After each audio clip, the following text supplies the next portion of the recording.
Ia Sufi, Al-Halaj mempunyai kisah tersendiri. Pemikirannya tentang wahdatul wujud, yaitu paham yang meyakini bahwa seseorang mampu meleburkan diri ke dalam zat Allah, meninggalkan banyak kontroversi. Bahkan sampai sekarang pun perdebatan tentang hal itu belum juga reda. Selain itu Al-Halaj juga sangat piawai dalam mengemukakan pengalaman spiritualnya. Ia bahkan cenderung ekstrim.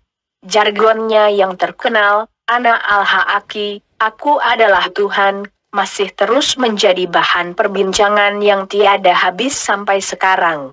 Ia lahir dengan nama Abu Amugis Al-Husain ibnu Mansur Al-Baidlawi pada 858 M244 H di Baida, di Provinsi Fars, Iran. Masa remajanya dihabiskan di kota Tustar, belajar pada Sahal ibnu Abdullah Tustari, sufi besar yang terkenal di Tustar. Ketika usianya menginjak 18 tahun, ia pergi ke Basrah, lalu ke Baghdad. Ia berguru kepada beberapa guru spiritual, seperti Syekh Abdul Husain Al-Nurim, Syekh Junaid Al-Baghdadi, dan Syekh Al-Mru ibn Usman Al-Maki. Ketika berguru pada Al-Maki itulah ia mulai mendapat pemahaman tentang wahdatul wujud, dan sejak itu ia banyak melontarkan ucapan-ucapan yang kontroversial. Padahal beberapa gurunya sudah berkali-kali melarangnya. Tapi sia-sia. Itu sebabnya ia memilih meninggalkan perguruannya di Basrah, dan kembali ke Baghdad. Di ibu kota Irak ini ia masuk kembali ke perguruan milik Syekh Junaid Al-Baghdadi. Tapi di sini ia kembali melontarkan ucapan-ucapan yang mengungkapkan rahasia ketuhanan, walaupun sudah dilarang oleh gurunya. Meski bagi banyak orang dianggap nyeleneh, Al-Halaj juga berdakwah. Bahkan ia tidak tanggung-tanggung dalam berdakwah. Misalnya berdakwah sambil mengembara, dari Ahwas, Khurasan, Turkistan, keluar dari Irak, sampai ke India. Hebatnya dimanapun ia berada selalu eluk-elukan karena ilmu agamanya yang tinggi. Kepiawaiannya inilah yang menjadikannya mempunyai banyak pengikut yang belakangan disebut kelompok Al-Halajiyah. Mereka memandang Al-Halaj sebagai waliullah yang memiliki kekeramatan. Dalam beberapa catatan sejarah disebutkan, Al-Halaj adalah seorang sufi yang sangat tekun beribadah. Dalam ibadahnya yang khusyuk ia sering mengungkapkan rasa syatahat, yaitu ungkapan-ungkapan yang kedengarannya ganjil. Hal itu terjadi ketika ia tenggelam dalam fana, suatu tingkatan kerohanian ketika kesadaran tentang segala sesuatu sirna kecuali hanya kesadaran tentang Allah SWT. Dari sinilah muncul ungkapan An Al-Haaki, yang oleh Al-Halaj ditafsirkan bahwa aku berada di dalam zat Allah. Banyak ahli tasawuf menafsirkan, ungkapan itu sebenarnya tidak dimaksudkan bahwa dirinya adalah Tuhan. Hal itu tampak dalam sebuah pernyataan, aku adalah rahasia yang maha benar, bukanlah yang maha benar itu aku. Aku hanyalah satu dari yang benar. Maka bedakanlah antara aku dan dia, ia menulis sejumlah kitab dan bait-bait puisi. Dalam legenda Muslim, ia adalah prototipe pencinta yang mabuk kepayang kepada Allah. Husain ibnu Mansur, yang dijuluki Al-Halaj, penyortir wol, awalnya pergi menuju Tustar, di sana menjadi pelayan Sahl ibnu Abdullah selama 2 tahun, kemudian setelah itu ia bertolak ke Baghdad. Ia memulai pengembaraannya pada usia 18 tahun. Setelah itu ia pergi Basrah dan bergabung dengan Amr ibnu Utsman, sampai 18 bulan bersamanya. Ia menikah dengan putri Yakub Al-Akta. Karena pernikahannya dengan putri Yakub itulah membuat Amr ibnu Utsman menjadi tidak senang terhadap Al-Halaj. Karena itulah Al-Halaj pergi meninggalkan Basrah menuju Baghdad. Di sana ia menemui Junaid. Junaid memberikan syarat kepada Al-Halaj bahwa ia harus diam dan mengasingkan diri. Setelah beberapa lama ia bersama Junaid, ia melanjutkan perjalanannya menuju Hijaz. Ia tinggal di Makkah selama 1 tahun. Setelah itu ia kembali lagi ke Baghdad. Bersama sekelompok sufi ia sering menghadiri majelis Junaid dan sering mengajukan pertanyaan kepada Junaid. Namun Junaid tidak menjawabnya. Ketika Junaid menolak menjawab pertanyaan-pertanyaannya, Al-Halaj merasa kesal dan tanpa pamit ia pergi menuju Tustar. Di sana ia tinggal selama 1 tahun dan diterima dengan hangat oleh masyarakat, namun karena ia sering merendahkan doktrin yang berlaku di tengah masyarakat saat itu, para ulama-ulama pun akhirnya merasa jengkel lalu menentangnya. Al-Halaj pun sebenarnya sudah jemu dengan tempat itu. Ia lalu mencoba menanggalkan jubah sufinya, dan mengenakan jubah orang kebanyakan, dan menghabiskan hari-harinya bersama orang-orang kebanyakan duniawi. Namun upaya ini tidak membawa perubahan apa-apa bagi dirinya. Setelah itu ia menghilang selama 5 tahun. Sebagian ia habiskan waktunya di Khurasan dan Transoksiana, sebagian lagi di Sistan. Al-Halaj kemudian kembali ke Ahwas. Di sana khotbah-khotbahnya mendapat dukungan dari kaum elit dan masyarakat kebanyakan. Ia sering berkhotbah tentang rahasia-rahasia manusia, sehingga ia dijuluki sebagai Al-Halaj Sang Rahasia. Setelah masa itulah ia mengenakan jubah darwis yang compang-camping lagi dan pergi menuju ke Tanah Haram, bersama sekelompok orang dengan pakaian yang serupa. Saat ia tiba di Makkah, Yakub al-Nahrajuri menuduhnya sebagai tukang sihir. Karena tuduhan itulah ia kembali lagi ke Basrah, lalu ke Ahwas. Sekarang aku akan pergi ke negeri-negeri kaum polities, untuk menyeru manusia kepada Allah, tuturnya. Ia pun pergi ke India, Transoksiana, lalu ke Cina, menyeru manusia kepada Allah dan banyak menulis kitab untuk mereka.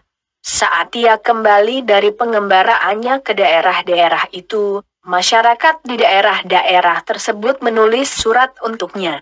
Orang-orang India memanggilnya Abul Mukhis, masyarakat Cina menjulukinya Abul Muin, mereka yang di Khurasan mengenalnya sebagai Abul Muhr, orang-orang Parsi memanggilnya Abu Abdullah, masyarakat Khuzestan menjulukinya Al-Halaj, Sang Rahasia, di Baghdad ia dijuluki sebagai Mustalim, sedangkan di Basrah ia dikenal sebagai Muhabar. Sekembalinya dari Makkah yang kedua kalinya, keadaannya telah banyak berubah. Ia adalah seorang manusia baru, menyeru manusia kepada kebenaran dengan menggunakan istilah-istilah yang sama sekali tidak dipahami oleh seorang pun. Karena itulah, diriwayatkan bahwa ia telah diusir dari 50 kota. Dalam keadaan yang membingungkan seperti itulah, masyarakat terbelah menjadi 2 kelompok berkaitan dengan Al-Halaj, ada yang pro pada pendapatnya, dan ada banyak yang menentangnya. Walaupun mereka banyak yang menyaksikan keajaiban-keajaiban yang dilakukan oleh Al-Halaj. Katakanlah, dialah kebenaran, teriak mereka kepadanya. Ya, dialah segalanya, jawab Al-Halaj. Kalian mengatakan bahwa dia hilang, tak dapat diindrai. Sebaliknya Husainlah, maksudnya dirinya, yang hilang, fana. Lautan tak akan surut ataupun lenyap. Masyarakat melapor kepada Syekh Junaid. Kata-kata Al-Halaj mengandung makna esoteris, biarkan ia dieksekusi, jawab Junaid. Sekarang ini bukanlah saat yang tepat bagi makna-makna esoteris, ia dipenjara oleh khalifah selama 1 tahun. Namun selama dalam tahanan itu, masyarakat sering menjenguk dan menemuinya untuk mengkonsultasikan masalah-masalah mereka. Akhirnya mereka dilarang untuk mengunjungi Al-Halaj.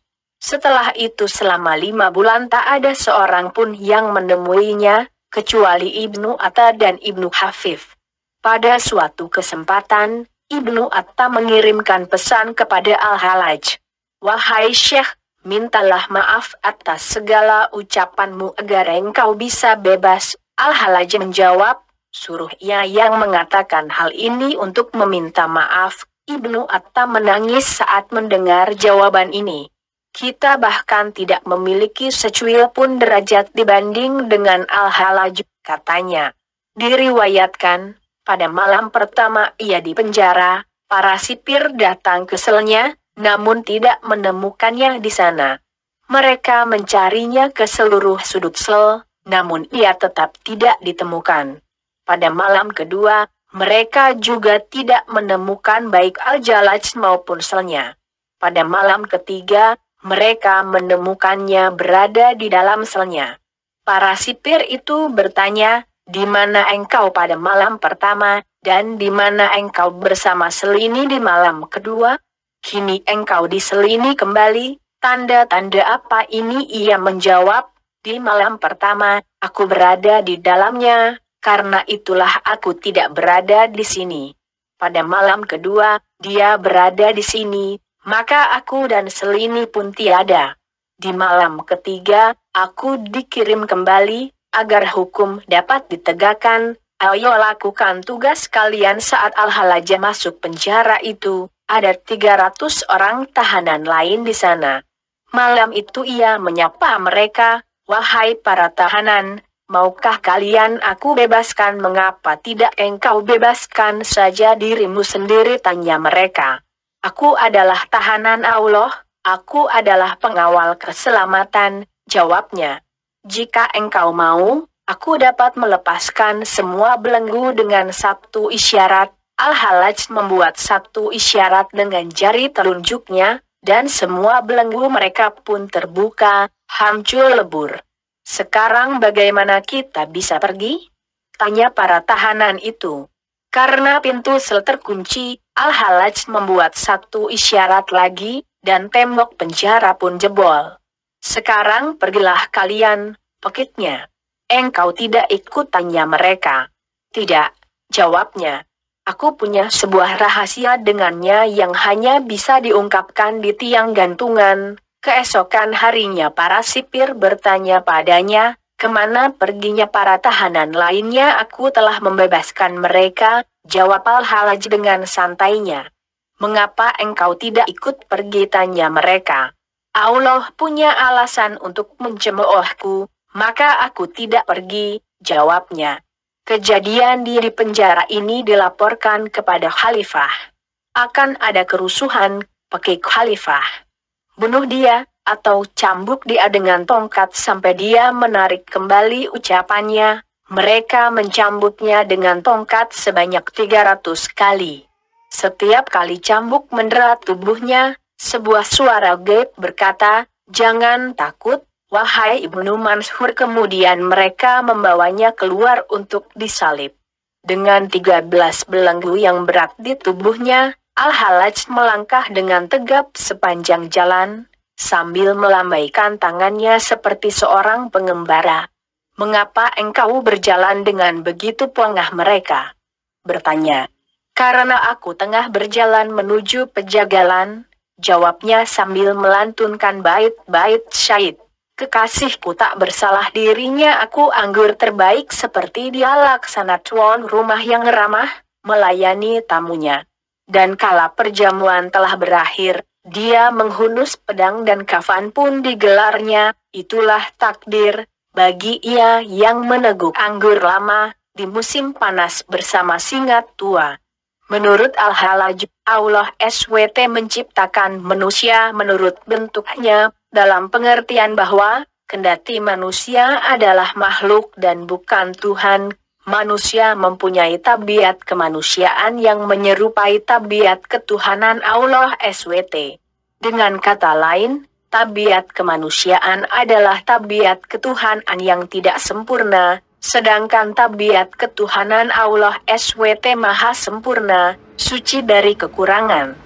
Banyak sufi sezamannya yang berbicara seperti itu, misalnya Syekh H.S. Shibli, yang bahkan dianggap gila.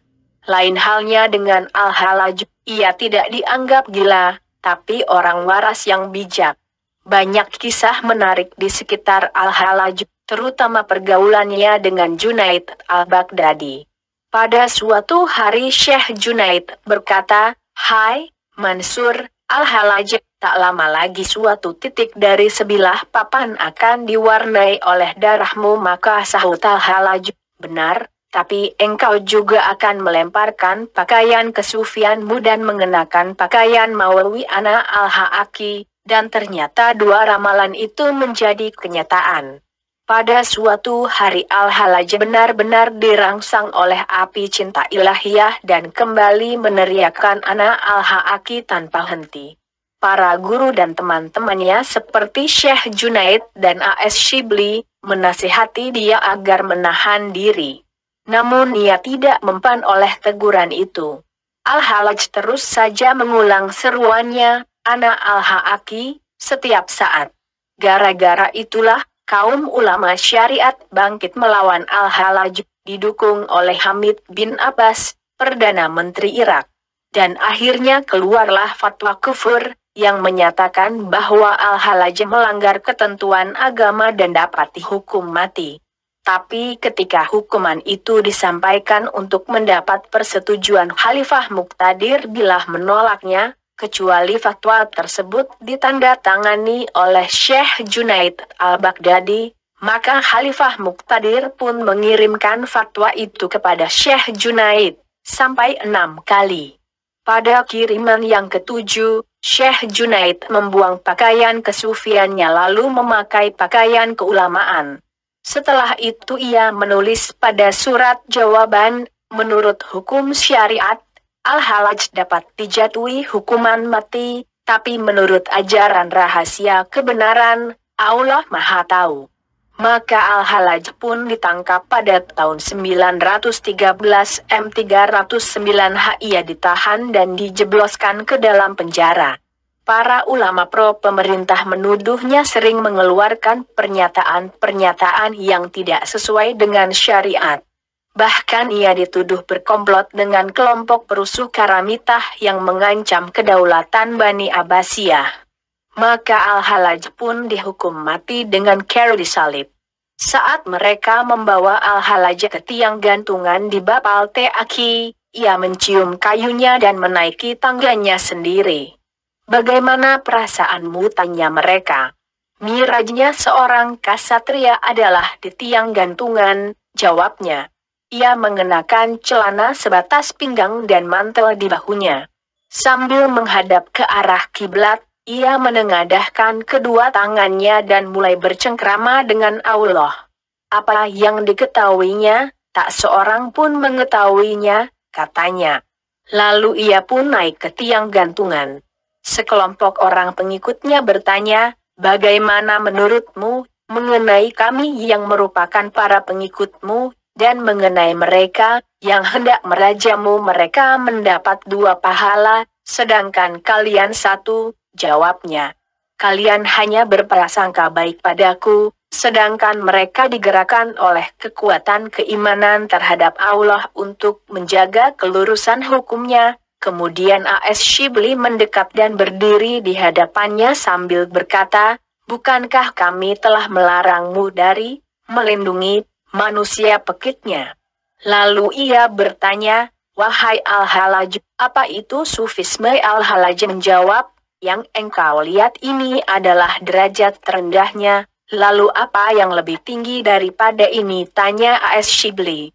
"Yang tak dapat engkau capai," jawab Al-Halaj. Orang-orang mulai melempari Al-Halaj dengan batu. Sedangkan A.S. Shibli, demi menyesuaikan diri, melempar segumpal tanah. Al-Halaj merintih. Mereka bertanya, "Engkau tidak merintih saat dilempar dengan batu-batu itu.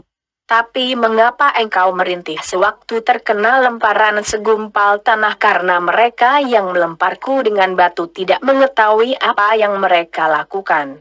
Mereka punya alasan.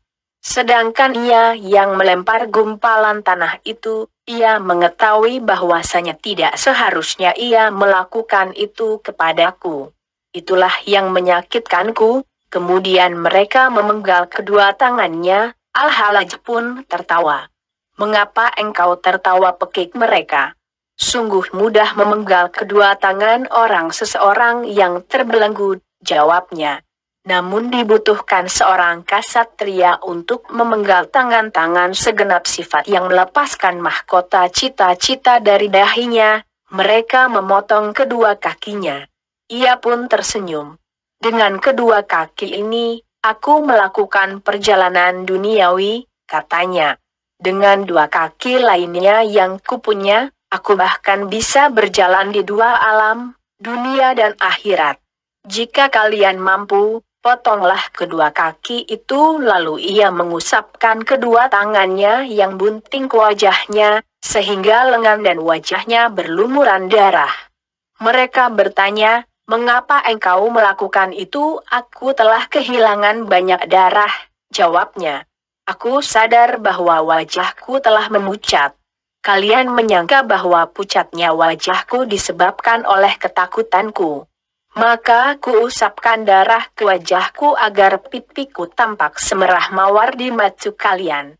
Riasan para ksatria adalah darah mereka, lalu mengapa engkau juga melumuri lenganmu dengan darah aku tengah berwudu?" "Wudhu untuk apa saat seseorang hendak mendirikan salat 2 rakaat dalam cinta?" jawab Al-Halaj.